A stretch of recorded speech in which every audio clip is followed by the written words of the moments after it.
Why are we entering this golden age of the future factory? We're seeing that there's a contraction in PM orgs. More is being asked of the teams. There's this demand to prove traction. So how does a PM in this situation reclaim authority and fight the feature factory? We come in with a hypothesis. We know what we're testing with the customer, what value we're hoping to deliver to them, and then how we want to see that impact the business. What were the things for you personally where you felt like you had developed the confidence to go ahead and do that and you could become VP of product? You need to have taken some L's, had bad meetings, bad customer interactions, seen customer churn, launched bad features, and have a clear point of view. It doesn't mean you're 100% right, but just having your point of view and knowing how you're going to handle adversity. What has been your personal approach to moving up the PM career ladder? Been very fortunate to come across roles where I was able to grow. The earliest leaders that I worked for said, you want to be in a role where you're continuing to learn. And if you're not learning anymore, what are you doing there? Welcome to today's episode of the Product Growth Podcast. I'm really excited to have a friend, an in-person chat with one of the most senior product leaders in the Triangle, where I live, Durham, North Carolina. He spent 10 years rising up the ranks as a product manager. Now he's a VP of product at a Series C company, Raptor Maps. Today we're going to break down his thoughts on the future of product management, how you can be like him and become a VP of product, and why there might be more feature factories. And that's where I want to start. We were chatting about the role of AI and product management, as product managers do. And you had an interesting prediction about empowerment. Yeah, thanks, Aakash, and thanks for having me on. As it relates to AI and product management, I'm just really a little bit, cautious about what it means to have all these tools at our disposal that allow us to prototype so quickly and maybe even get production code. I feel like I see a new video every day on LinkedIn that says, I built a production level app in 2 hours using XYZ tool. And it's really exciting for me as a product leader. I'm just like, my team can be prototyping, can be getting valuable, data from the users where they're actually using a product. They're bringing a prototype out into the field to do discovery, and then they can really show the business case, even get somebody to pay for something that's really lightweight.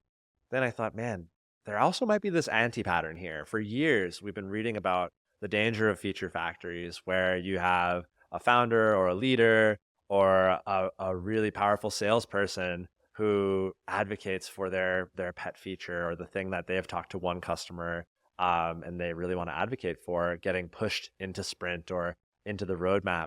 And when you think about, the ability for any of those people to just build a prototype and say, look, I did it. How hard can it be? And get their own buy-in. That could become an anti-pattern where all of a sudden, that empowerment can backfire and we have a bunch of ideas that maybe aren't feasible or viable or usable or don't necessarily fit into the cohesive product vision that the product team is a steward of that are being sort of shoved into the roadmap. So I think that it's all very exciting, but we have the potential to be in the golden age of the feature factory. What does that look like for a PM on the ground? Why are we entering this golden age of the future factory? Well, we're seeing that we have more and more senior PMs, right? We're seeing that there's a contraction in PM orgs. More is being asked of the teams. We're needing to see more traction among startups, longer in there are longer timelines along the fundraising journey from the initial seed to a Series A to a Series B. Every round is getting into a deeper stage of the company's lifetime. Trust isn't just earned, it's demanded.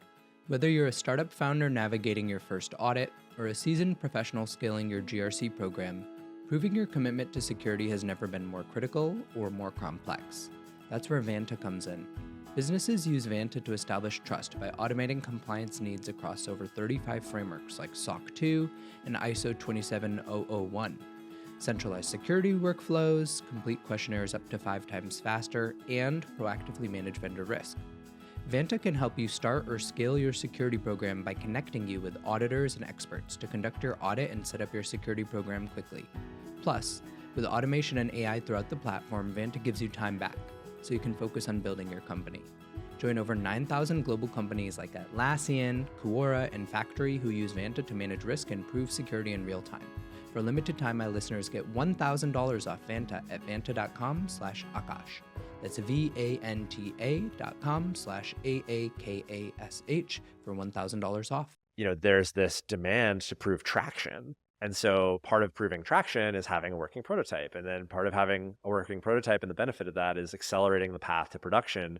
And then here we are, we could say, oh, wow, look at how easy it is for me to mock something up that kind of works and then throw it into Sprint. And maybe that's not actually the reality. Maybe the tools aren't quite there. And maybe, it's not that many types of opportunities that you can deliver with just AI tools.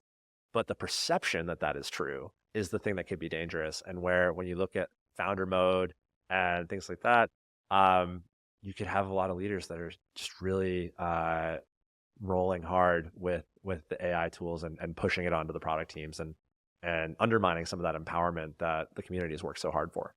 There's a disconnect between what the tools are capable to do and what hippos perceive the tools as capable to do.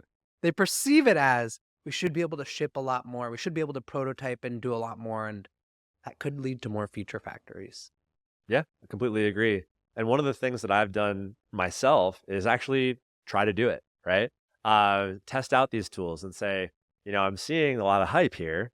I'm going to try it out. See, what does it actually get me? And, how easy is it for me to do this? And where is my skill gap? And that's cool too, because then I can help teach my team what I think they should do with those tools. So how does a PM in this situation reclaim authority and fight the feature factory? Yeah, I think it's challenging because it takes the right recipe of having great leaders and also the right head on your shoulders to be able to go out and make it happen yourself. So part of it is you need to understand how business is being done and how your org, what's the inertia of how work is getting done. And so, I think that one of the common misconceptions is that the hippo is insidiously trying to undermine the authority of the product team. But ultimately, they just believe they're right. And they're trying to illustrate their point. And so you say, okay, we're in the golden age of the feature factory. We have these tools at our disposal. What can I do as the PM? Well, what I would say to you if you were on my team is you need to go do it better. Show the org how to do this. Show the org how to use this tool in a way that is healthy, isn't overuse, and does participate in an empowered product model where we're building prototypes thoughtfully. We come in with a hypothesis. We know what we're testing with the customer, what value we're hoping to deliver to them, and then how we want to see that impact the business. If we're disciplined about it and we're clear about the process, it's okay for others to participate in it. It's okay for it to be a democratic process where the product team is not in an ivory tower making all the decisions. But I think that if you are just hoping to sit back and do things the way you've always done it, folks are going to come in and want to accelerate things. I think that's the rub, right? We see this with founder mode and all of the clamoring over it ever since, well, Brian Chesky started it and Paul Graham wrote about it. Everybody's kind of trying to empower the hippo. They're saying it's not so insidious. It's good for them to get in the details. What's your take on that? Yeah, I think that the intentions matter, and it's okay to acknowledge that the intention is good. The delivery of the intervention, not always so, right? And I'm sure plenty of the listeners have experiences where it was not a healthy experience. One of the ways that I think about operating, and I've seen our CTO at Raptor Maps operate as well, is one where it's okay to get into the details, but rather than prescribing exactly what we should do, trying to widen the aperture for the team, because oftentimes when you're on a squad, even if you are empowered and you own the strategy for your squad, you can have blinders on for the context of what you're building, even on a small team, because you have your roadmap, you have the users that you talk to, the data that you're looking at.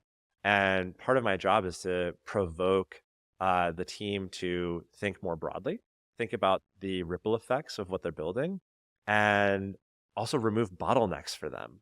And it could be a bottleneck in their process, a bottleneck in getting access to users or discovery.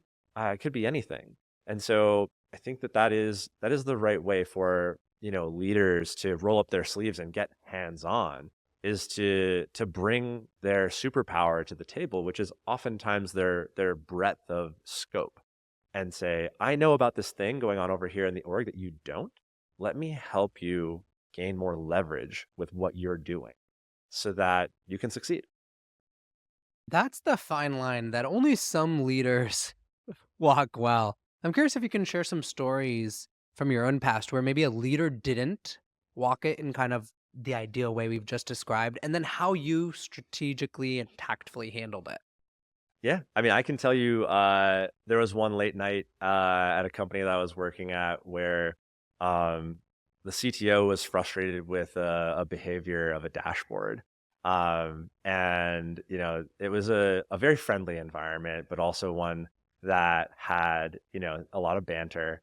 And CTO said, you know what, like I'll write the code myself.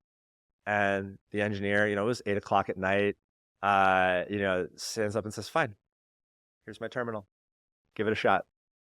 And CTO sat down and looked at it and said, you know what I mean, and stood up and walked away. And it was kind of a really funny moment where, everybody was kind of got to laugh about it. But the point was made of like, don't tell me this thing is easy and tell me that you could do it yourself.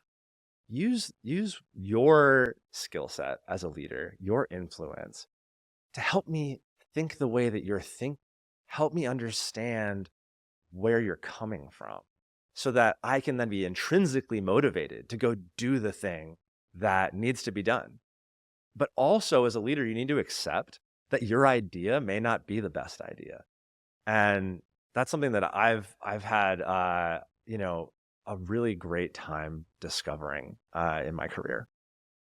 I think you're very passionate every time we talk about empowering your team and empowering them with certain tools and tactics to move to this better way of working. So, what are the things that you guys most rely on to create that environment where hippos aren't determining all of the product roadmap?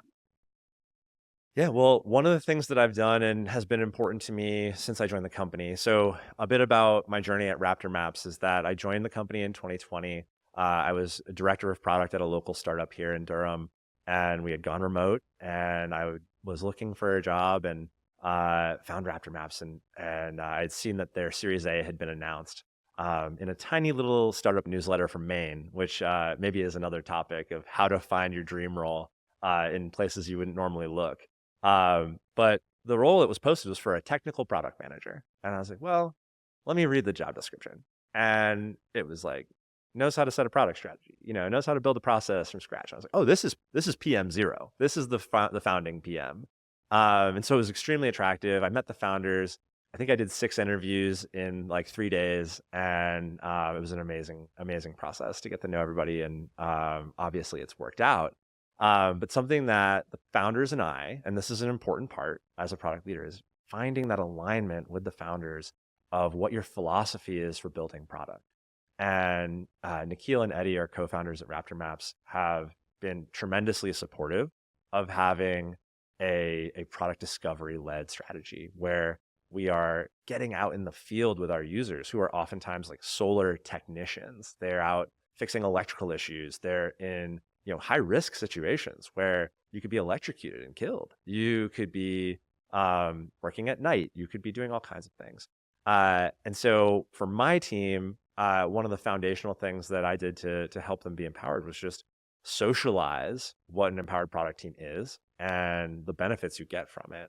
And then tactically making sure that when I'm entering a budgeting cycle, I'm accounting for having like travel and expenses as part of my budget, so that one of the anti patterns I've seen before with doing like in-field discovery or meeting with users is if you want to travel, you had to have that funding attached to something. And maybe it's a marketing budget, or maybe it's a sales team is going to a high, tier client, and you can tag along and ask some users some questions. But I wanted my team to be able to initiate their own trips, be able to fund their own research. And so that's something that I had buy-in on early, and has continued as the team's grown. So every product manager and designer has the ability to come to me and say, this is something that I want to do, whether it's giving a $50 Amazon gift card to somebody who does a usability test, or flying across the country to go visit a 200 megawatt solar farm. Sounds like there are three or four key things I'm pulling out of there. One is this emphasis on having product discovery still be something that the product team does. Two, having this budget around travel. And three, like really having this discipline around field research. I think that third one is really interesting. Not too many people talk about that. How do you conduct good field research? It's a great question, because you can go out and have an awesome day hanging out with users and come back and be like, I don't remember anything.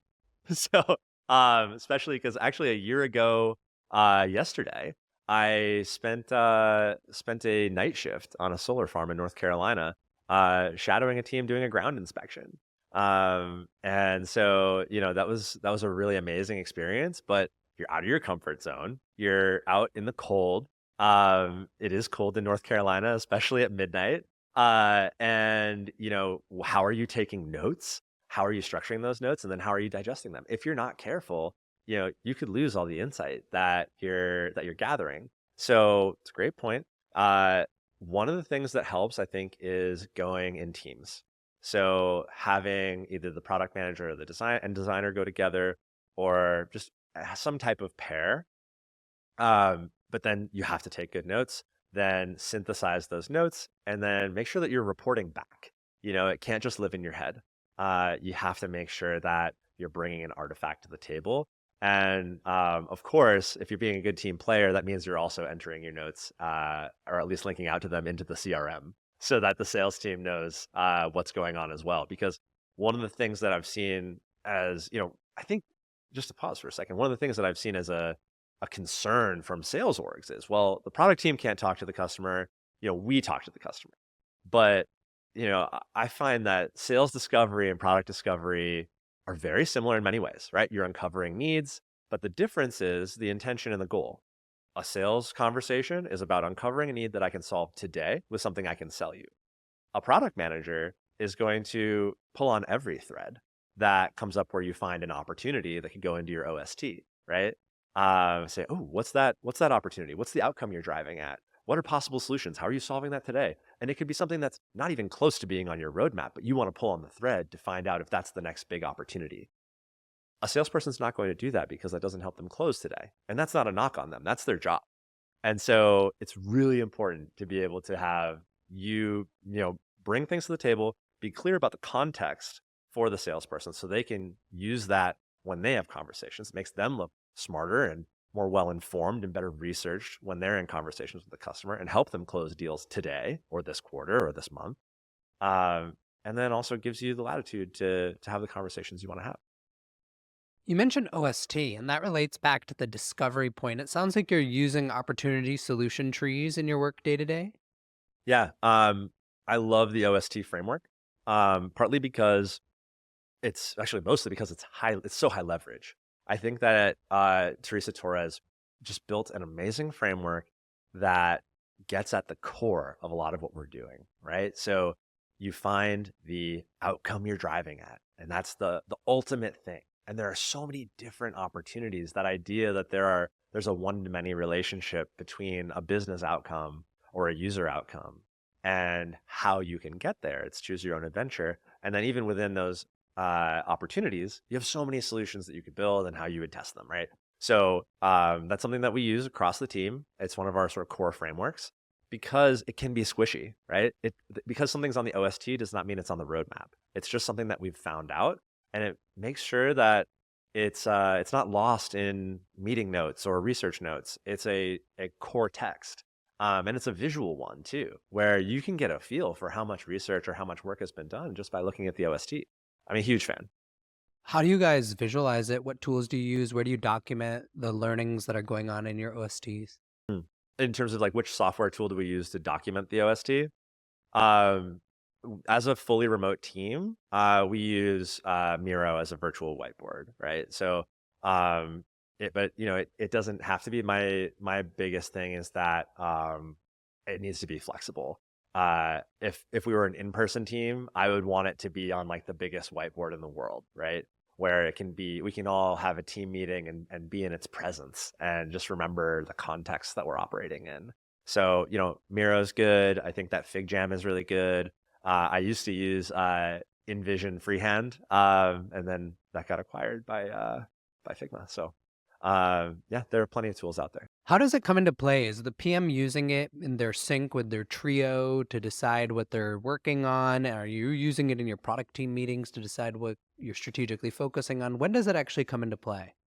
Yeah, it's into play, I think, pretty regularly, but I wouldn't say that it's in like every ritual, right? Like I don't think we're looking at the OST during stand up or every weekly team meeting.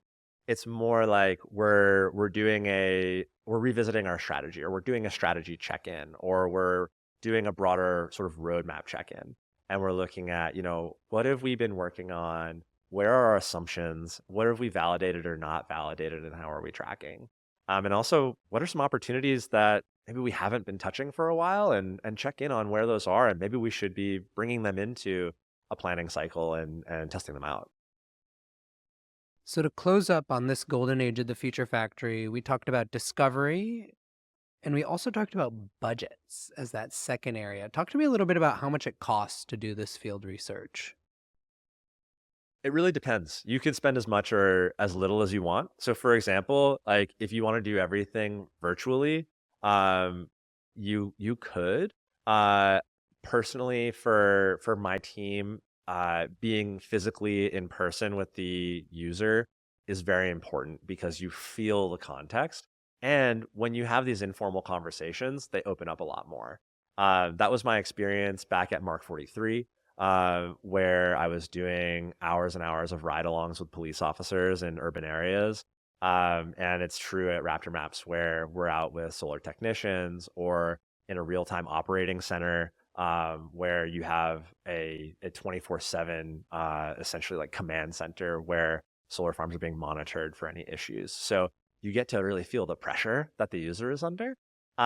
So really, like, it could be, I think about it as budgeting for like a couple of like trips in person per quarter, as the type of thing where if you think about it practically, is like how much do you want your team in the field versus working with their squad.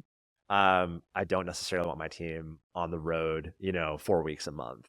I think if you're getting out into the field, once or twice a quarter, and you're having a customer conversation virtually every week, or at least multiple, or even multiple times a week, that's great. That's to me a great balance that helps make sure that you're able to dedicate time to execution and delivery, while also doing a ton of discovery to help validate what you're working on. Sounds like maybe like $2,000 to $3,000 per person per quarter. Is that right? Right. Okay. So with just $2,000 to $3,000, you could really enable better field research to have better discovery, and that's your main antidote towards this future factory. Yeah, I think so. That'd be a strong piece of ammunition there, where you're able to prove in person or virtually what is getting traction. Now, tying it all the way back to the AI prototyping tools, you can really supercharge that research, right? Again, these are not universally a bad thing. I think we're talking about anti-patterns. And something that I'm open to my team doing is doing, rapid prototypes.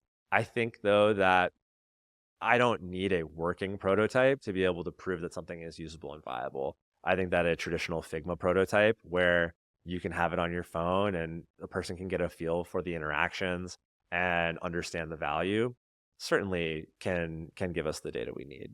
When it gets into, do we want to have somebody use something for a day in their true workflow and then tell us how it went? That's where I think it's like, okay, let's build something. And that's where the AI tools could help supercharge. One thing you said that I thought was interesting in one of our prior conversations was the PM probably needs to be the fastest and the most capable. Yeah. Yeah, so I think like when if I'm coaching my team and they're concerned about this issue, I would say to you, okay, valid concern. What you need to do is not get complacent and be the first mover. Like set the precedent for how these tools are going to be used. You define the process for how we think about using which tools for which types of research, and when do you build a working prototype versus when do you just do a simple Figma prototype.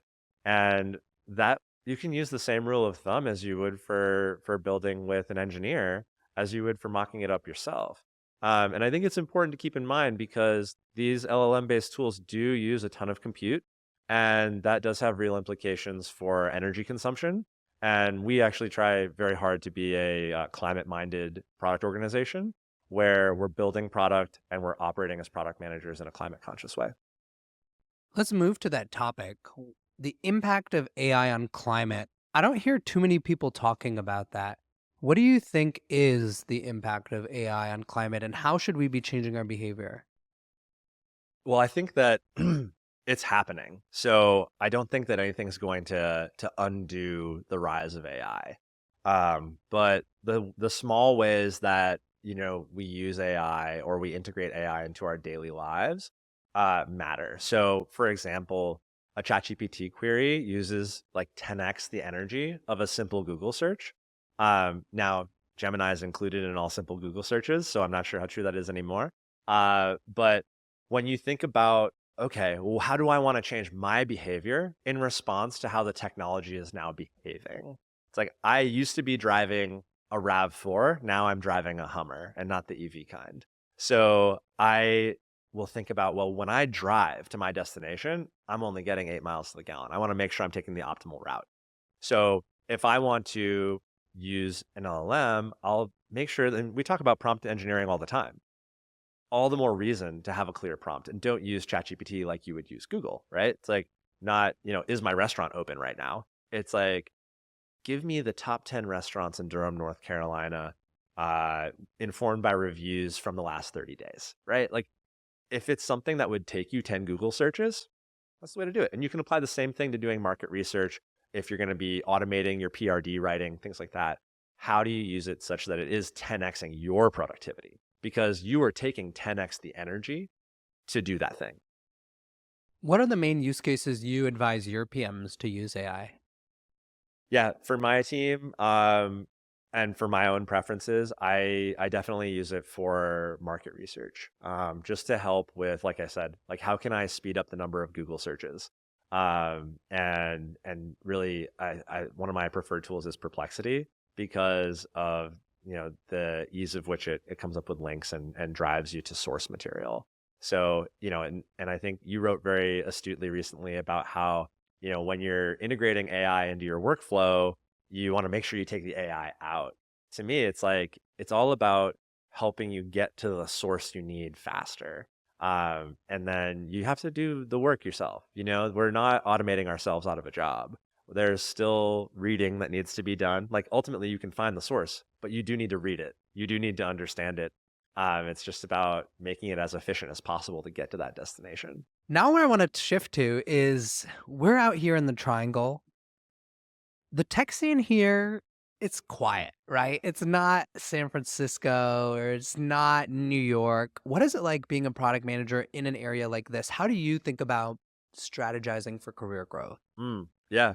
Well, I work at a remote first company. So that is something that is a big part of it. Is I think that recent data actually showed that Raleigh, Durham, and Charlotte were in the top 20 of cities with remote workers. So you do find that a lot of people in this industry, and a lot of those I think are probably also software engineers, are working in remote roles. So it's an area that's very remote friendly. There are plenty of co-working spaces, and there's great tech infrastructure. But I think in terms of career pathing, you want to make sure that you're building a great network. I know that when I moved to the area in 2017, I was coming from New York, where you could trip over a tech job walking down the street. It was notable how many fewer PM roles there were. This episode is brought to you by Adio, the next generation CRM. Imagine a world where your CRM is powerful, easily configured, and actually intuitive. Adio makes that a reality.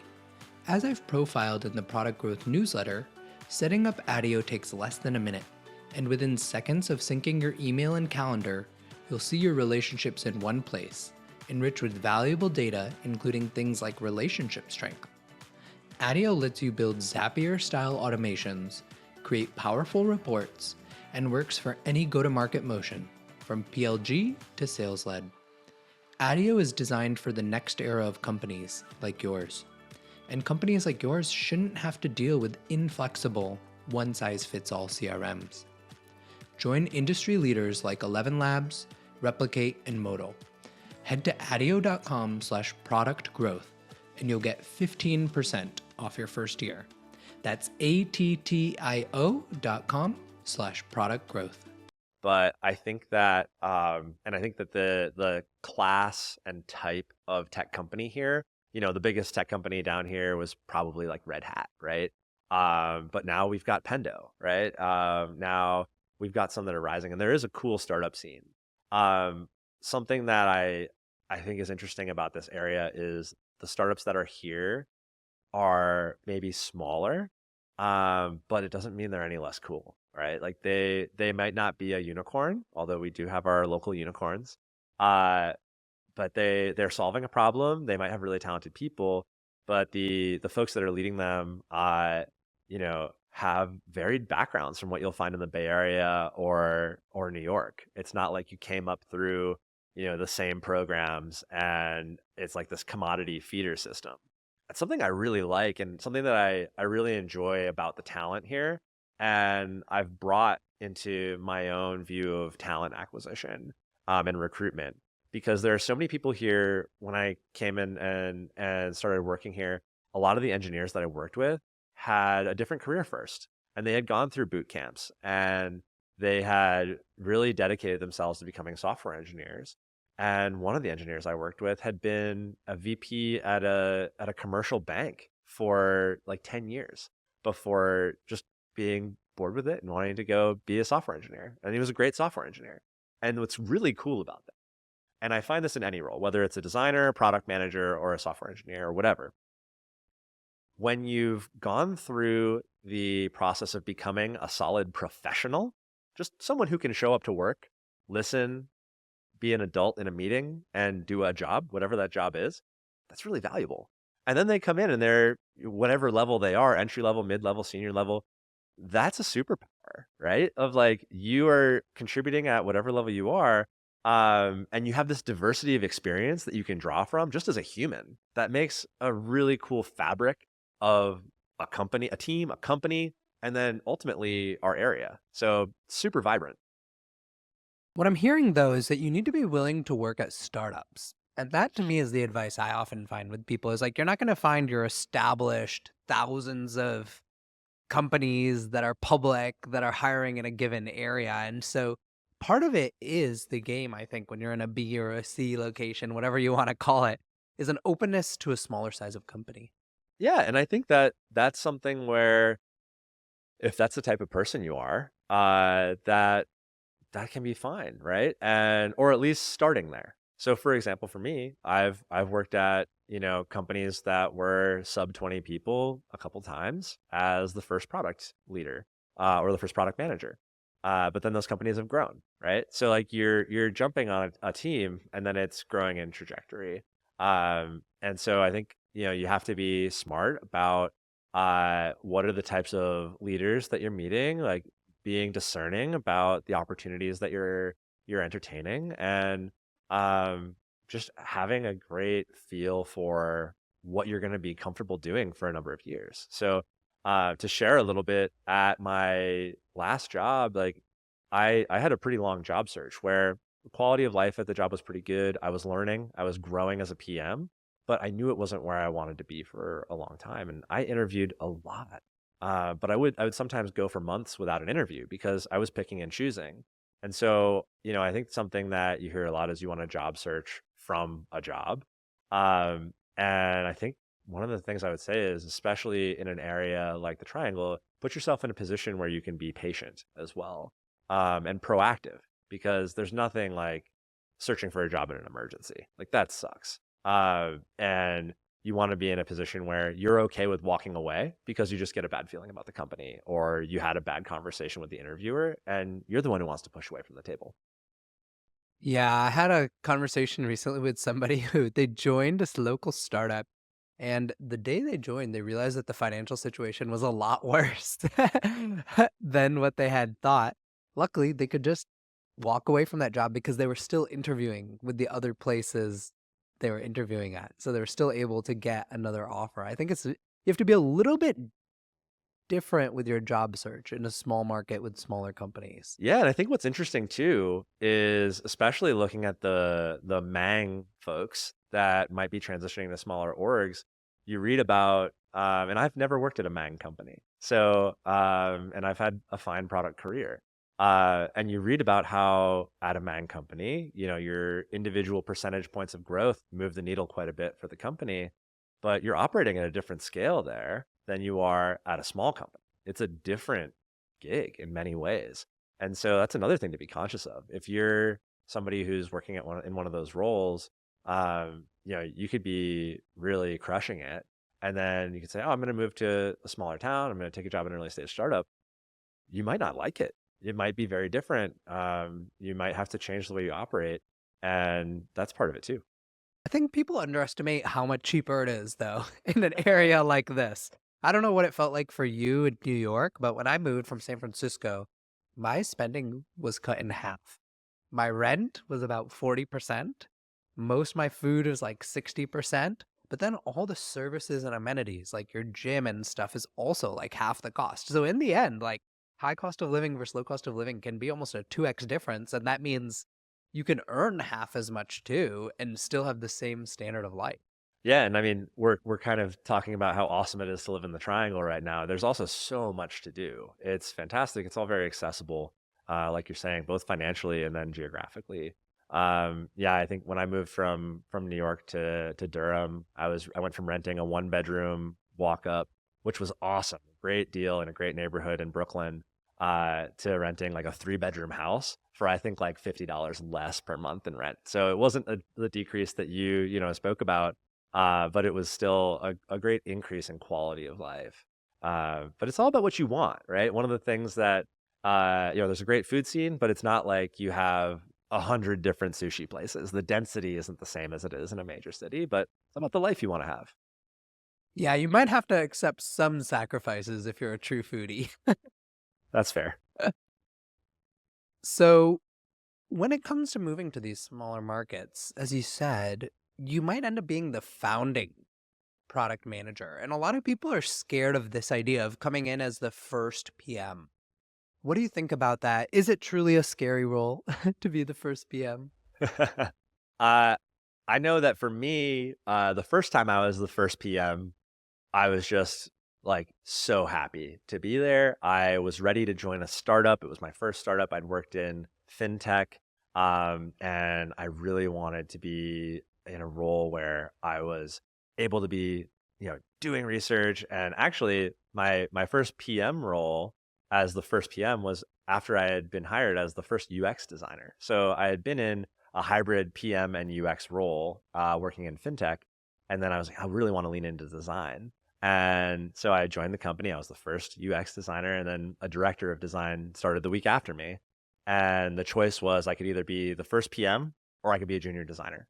And I just had to take stock and look in the mirror and say, where am I really going to best, you know, uh, make an impact at this company? And I talked to some of my mentors, and one of my close friends and mentors said, look, like PM's great. You can still be a part of the design process. You can drive a lot of impact, and it's I couldn't suggest it more. And so I went that path, and it clearly worked out well. And one thing that I love, just on that note, is that I'm now in a role where I oversee both product and design. So I get to scratch that itch and be a design leader as well as a product leader. But back to your original question of, is it scary? It's a lot of responsibility. And when I was 25 and I took on my first, PM1, role, I think I was definitely naive and thinking, how it would go. I think one of the things I thought was, I'll be the first one and then I'll be the VP product. And that was something that I was excited about, but not too focused on, want to make sure I'm executing. Then as the company grew, I was like, man, it's not here for me. And then being the first hire for product at Raptor Maps, I was like, oh no, I'm ready for this now. I've been a director. I've been a part of multiple products orgs. I know what I want my team to look like, how I want to operate. I have a plan. So yeah, it can be scary, but it's mostly about understanding the scope of your responsibility, and then having a plan and going into it. I think about this similar to like a sports analogy, where you see in the NFL, for American football, there are always head coaching firings, and every year you have the coaching searches, and they're very highly coveted jobs. There are only 32 of them in the world. They're very highly paid, and a lot of times you'll have like a young coach come in who has no head coaching experience. And a big part of what is a part of success or failure is whether or not they've operated the org, whether or not they know they have a plan for how to handle all the little things. And when you're someone who hasn't done it, or you've only been an IC, and the equivalent would be like, oh, I've only been an offensive coordinator or a passing game coordinator in football. You just haven't been able to see the whole board before. And so I think that I was still a first time VP of product at Raptor Maps, but I had seen more of the board. I didn't go from being, the quarterback as an ICPM to being the head coach. I had steps along the way that helped me be more prepared. And so I I don't think I was scared so much as I was an acknowledgement of, what does this mean for me and what does this mean for the company, and what are the things I need to work on to execute well.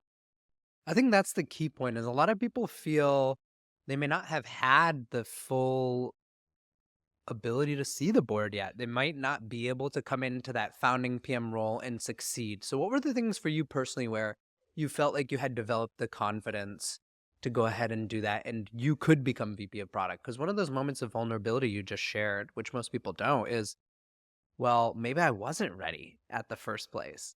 So what was it that allowed you to feel, okay, I am ready now?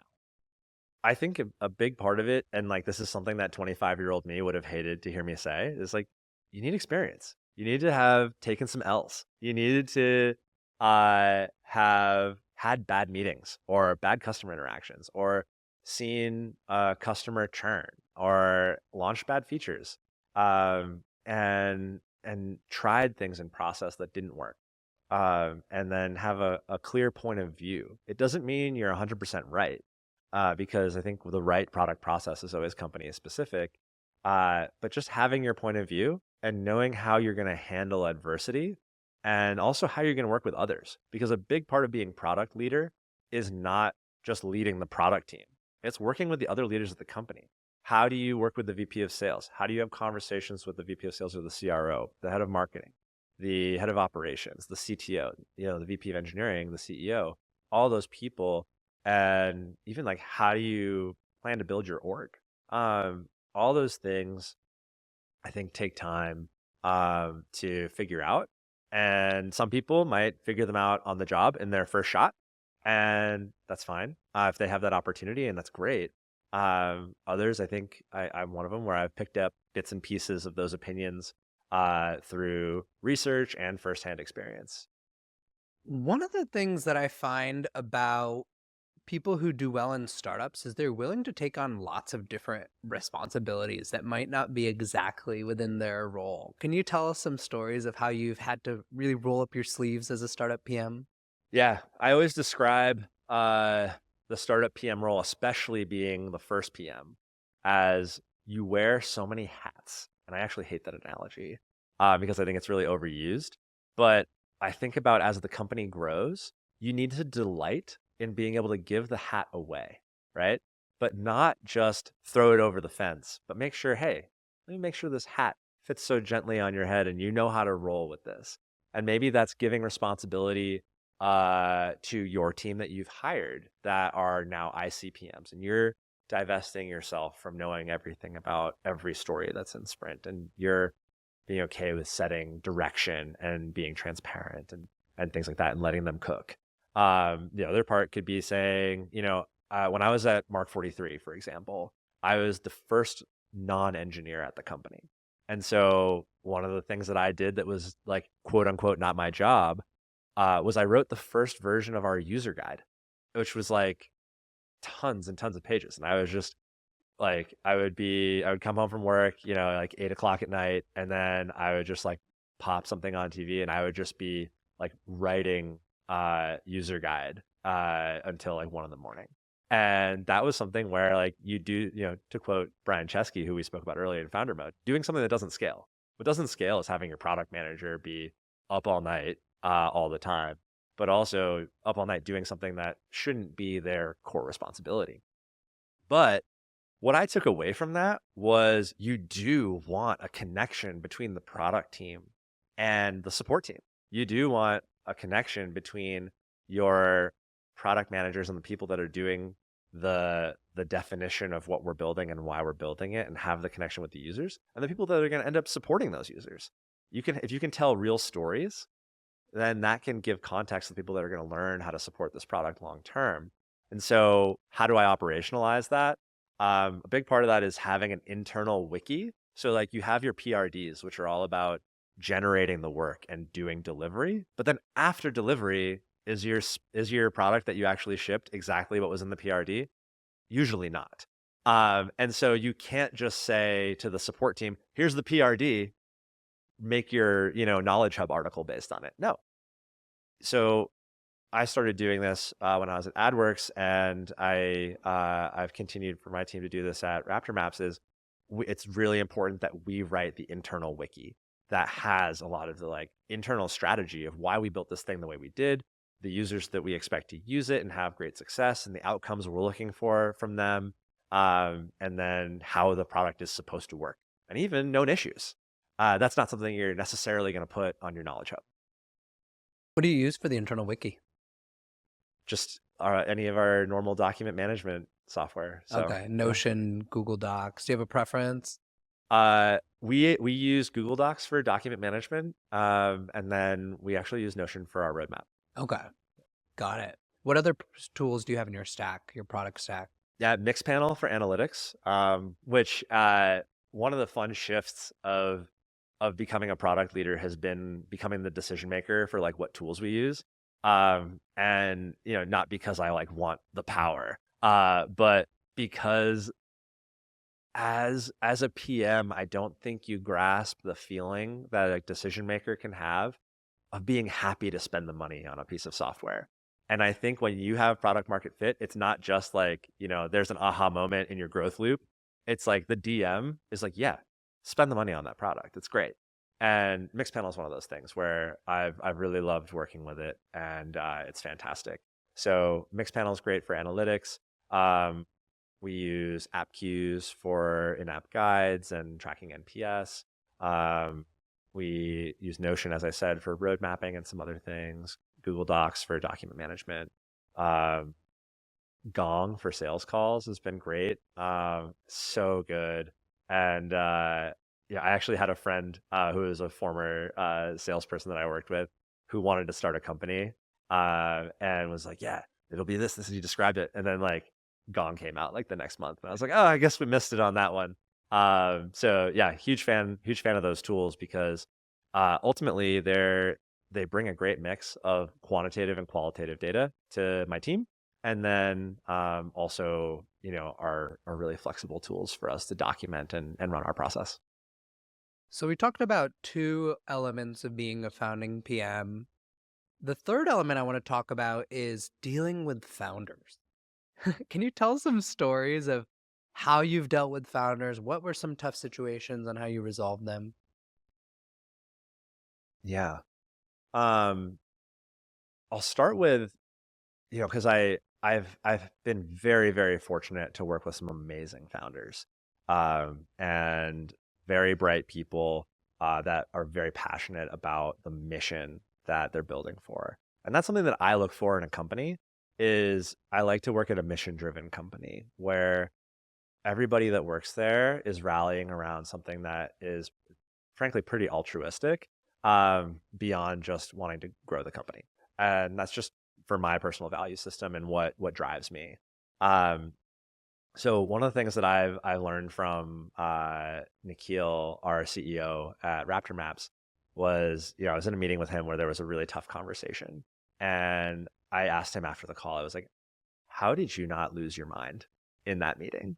As he is so calm, cool, and collected, and he was like, "Hey, it's all about the 4-second pause," and that is something that I've definitely integrated since then. Of like, okay, something tough happens in a meeting, and just like take a breath, take 4 seconds, and go from there. And so I think like I'll get to the challenging stuff, but ultimately like to have success, finding founders who have that type of like leadership quality and like emotional resilience and confidence. And not only did he take the 4-second pause in that meeting, but he followed up by asking extremely thoughtful questions and getting to a positive outcome.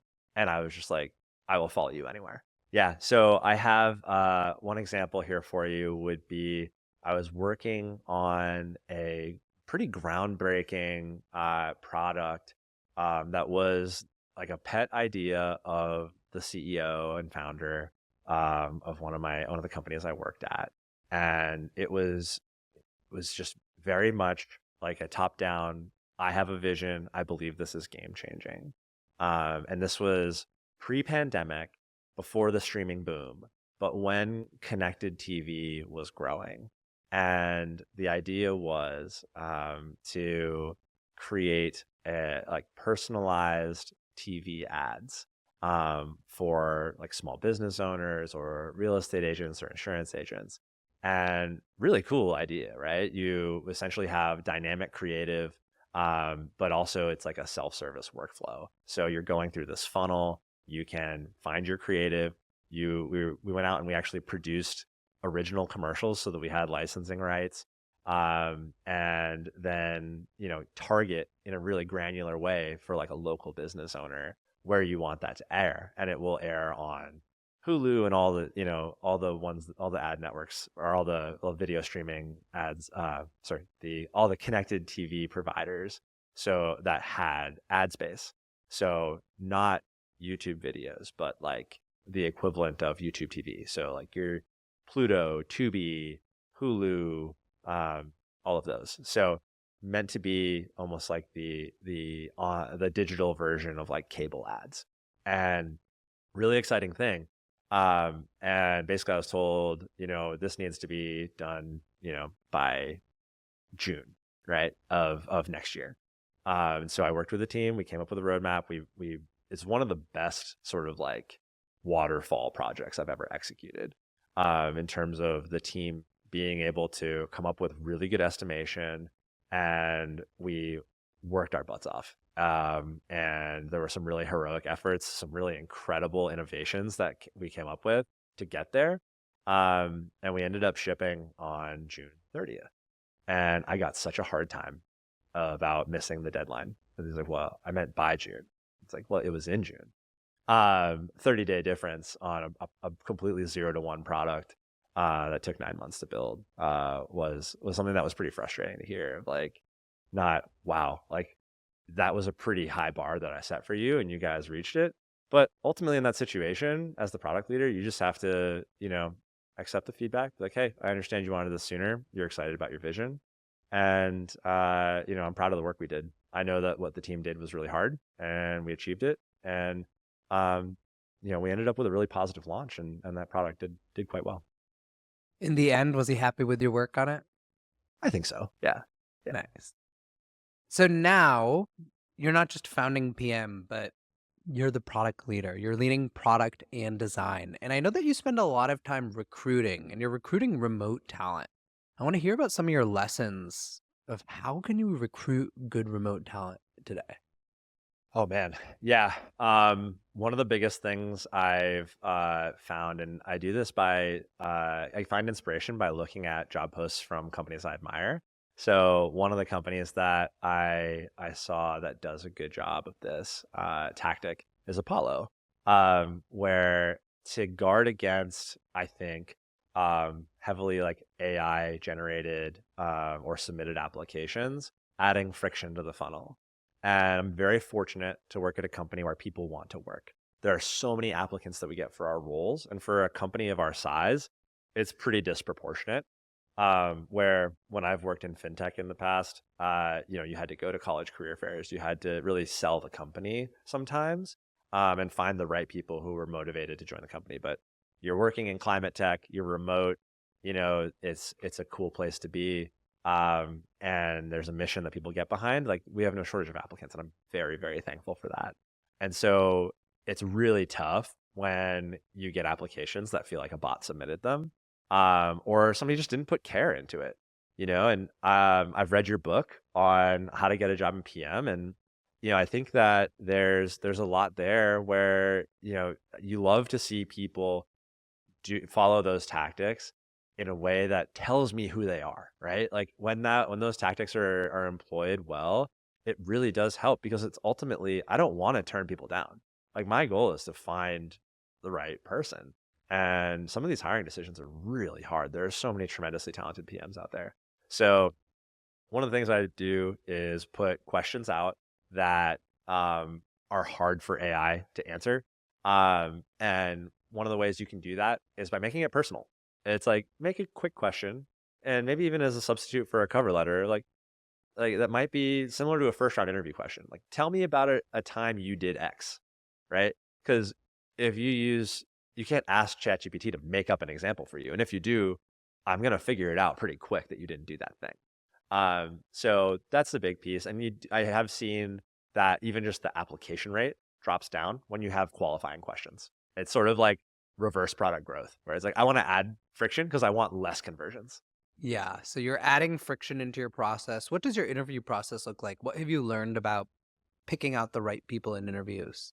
Yeah, it's a good question. So the first stage of interviews is very high level, and it's really about trying to find if there's like a value fit, and also like a budget fit. So, for example, like we're a Series C stage startup, but like we're not a Mang company, and so depending on where you're coming from and what your financial goals are, like it just might not be a fit. And so we have to ask about desired compensation early on, things like that.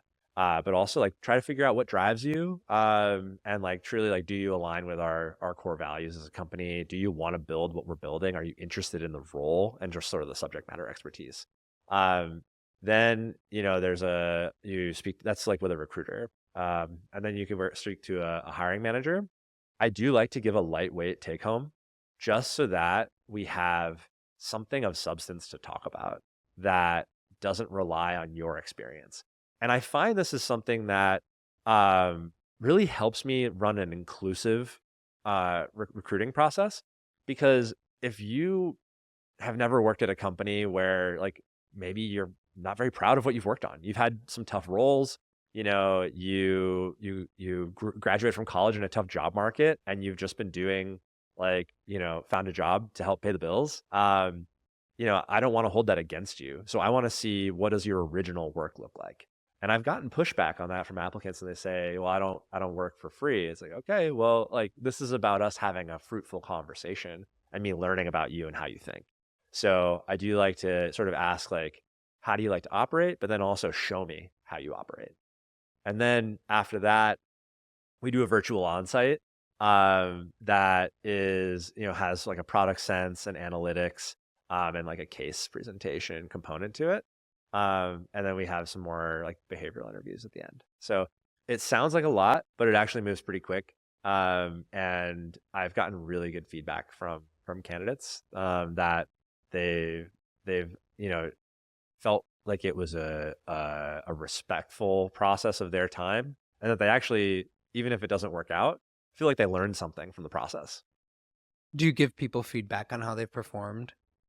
In general, I don't give feedback on like individual interview performance, but I will say, things that like if I enjoyed the conversation, and if people do ask for feedback, I tend to just give uh, some material that I've found helpful in my journey as a PM. So I'll recommend like a few books, or a couple of like frameworks that they could study up on that have been beneficial to my path that could help them get to where they would potentially be a better fit. You leading product now in a pretty niche area. It's a mission-driven area, climate tech. You've also worked in government tech. What's different about product management in these niche industries? Yeah, I think um, one of the big challenges is that you're often dealing with, and it's not necessarily a challenge, it's just how business is done. Um, Especially as you grow, you inherently become an enterprise business. And enterprise sales can be challenging. You've written about it. And the dynamics between the sales team and the product team need to be really healthy, or it can be unpleasant. And I'm very, very lucky to have amazing sales leaders that we work with and are very product minded sales leaders. And my team and the sales team work really well together. So that's one thing that's important. The other is understanding that there will be potentially like regulatory requirements, and having the right view of those things you can kind of make or break. Because if you go into a highly regulated environment and say, "Oh, I want to find a way to work around these requirements," that's not necessarily going to serve you. That's not going to scale. You're not going to get the biggest customers. You have to prove how you can comply. You have to prove how you can turn those regulatory requirements into a moat, or even a competitive advantage. And how do you take those requirements and turn them into something that aids in your product market fit? At Mark 43, one of the macro trends that we saw coming and that the founders saw coming was a cutover from a legacy crime reporting system to a modernized version. And this new reporting standard was published far in advance of the cutover, like a decade in advance.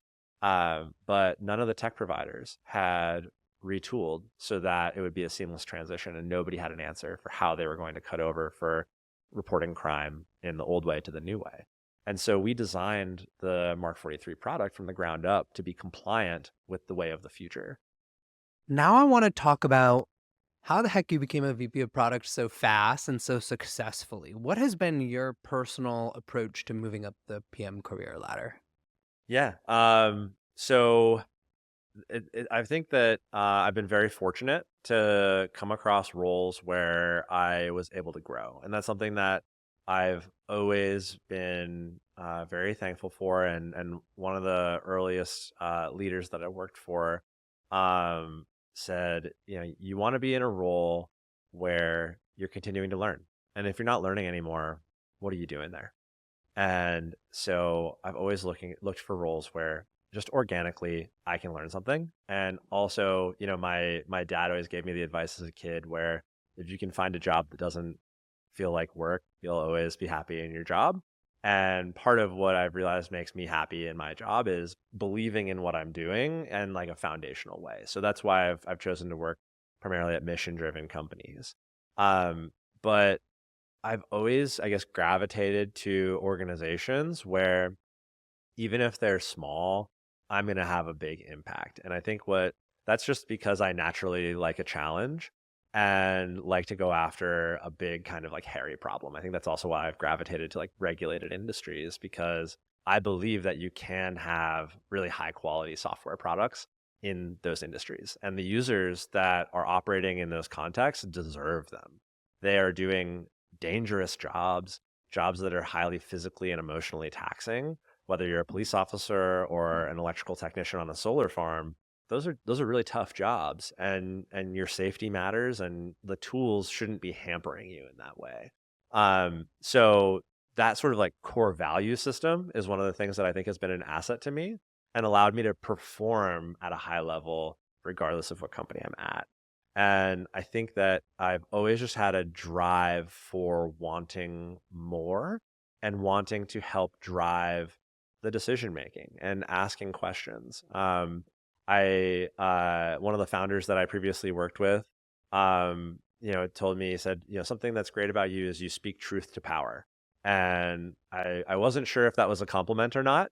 But I think that, and that doesn't necessarily mean you're disrespectful, but not being afraid to have the conversation about, like, is this thing working?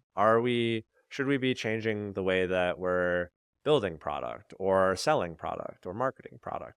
And just I've gravitated towards those strategic conversations. And I think that's one thing that's made me able to jump into those roles when they become available. The other part is just willingness to accept more responsibility and taking the opportunities when they come. So if there's an opportunity to, as an IC, lead an additional project, being like, yeah, I will do that. I will prove that, like, I want to help, move the needle for the company in that way. I want to develop my skills by taking on that new opportunity, and seize the opportunity to do it. And then that's, I think another piece too, is being kind of voracious in the way that you consume uh, knowledge about how product can operate and different product operating models. Um, Over the period of, I'd say, like 2013 to like 20 to now, I guess I would say. Even I guess I'd wind the clock back to a couple of years ago when really the product influencers blew up. Um, I was really consuming a lot of blogs and books and things like that about how to do product the right way. And I was searching for the silver bullet. And then what I realized was, oh, like, I can't operate like Facebook. I'm not Facebook, right? And so how do I take pieces of what they do that I like and apply it to my company? And so that mental model and shift in perspective was something that was a way of saying, like, you're not just saying, I wish this was better. You're actually starting to put the creative pieces together to say, I have a plan for how I will make this better. And then you find yourself ready to lead an org. And luckily I was able to find a role there. Part of the art is also finding these good companies and roles. You mentioned you looked at a pretty obscure place to find this role. How is your job searching strategy? Yeah. So I generally look for cool companies that I admire. So one of the things that you write about in your book is having, like, your hit list of companies that you're really excited about and checking in on those. The other thing you can do is follow people that you like on, or that work at these companies on LinkedIn or social media, and pay attention to when they start hiring. But a big thing that I did, and was how I found my job at Raptor Maps, was look for fundraising announcements, because one of the times when a team is going to be ready to grow is when they just got more money, and it's publicly announced. You're not necessarily going to know when a private company had a record quarter. They're not going to publish that. But you're going to know when they raised a $35 million Series C, and thank you to our investors. So that's something where I kept an eye out for those things. And when I found Raptor Maps, my son had just been born, and he was a couple months old, and I was right after a late night feed, and I, for some reason, decided to open my email, and I found a newsletter from a Maine Startups Insider newsletter. And I was following that newsletter because I was considering, after having my first kid, moving back to the Northeast, into the Boston area. And my dad's best friend from high school was a tech recruiter in Portland, Maine, and he suggested, hey, there are a lot of cool companies in this area. Check it out. So I found this newsletter, was following it. A footnote at the bottom of the newsletter was Raptor Maps raises Series A. I was like, what's Raptor Maps? That's a cool company name. So I clicked on it, and I was like, whoa, working in solar, working with high tech. And what are they hiring for? So you look at the fundraising announcement, then you look at, what is this company hiring for? That can give you clues as to how they're trying to grow. Are they, at a place where they're trying to either establish or grow their product market fit? Well, if they are, they're probably hiring product design and engineering. if they've found product market fit and it's all about scaling the revenue, they're probably only hiring for sales and marketing. And so, those are the types of things that you can use as context clues. Then look at the job posting itself. I applied to a job that was a technical product manager, but the actual job description sounded like a head of product role. I was like, okay, this is probably PM1. I've done this before. Do I want to do this again? Yeah, I think I do. And if I'm just an IC, at least I love what I'm doing and I get to work in climate tech and it's remote. That's great. If they do a return to office, I'll move to Boston. I'm okay with that. Those are things that were really cool. And so that's kind of like a combination of my story and my journey, but also clues about how I sort of have a philosophy towards job searching and uncovering opportunities. And the other piece is have an interview, right? If you can get the interview, really be clear-eyed about the interviewer. And if you think that they like where they work, and try to, cut through the party line about like what the company is about and understand like where are the challenges, and don't be afraid to ask hard questions, because I think that, you've written about this too in your newsletter, is like, if you don't have a good question ready for like, do you have any questions for me? It is a bit of a flag that you haven't been thinking critically and you're just like applying to every job that comes through your LinkedIn feed. So if somebody has thought really carefully about like, what is a question that I have as it relates to my career development or about the company or about the product or the industry, it doesn't really matter what it is. It's just like, how much have you thought about this? That's a really, really important thing. Mike, this has been an awesome conversation. If people enjoyed this, where can they find you online and how can they help you? Yeah. Follow me on LinkedIn. And yeah, if you want to help me out, feel free to refer awesome product candidates. We did just close a funding round and I will be hiring for both product and design very soon. And yeah, if you have any questions, don't hesitate to reach out. I'm happy to share more about my experiences. Thank you so much for listening. If you found this valuable, you can subscribe to the show on Apple Podcasts, Spotify, or your favorite podcast app. Also, please consider giving us a rating or leaving a review, as that really helps other listeners find out about the podcast. You can find all the past episodes or learn more about the show at product-growth.com. See you in the next episode.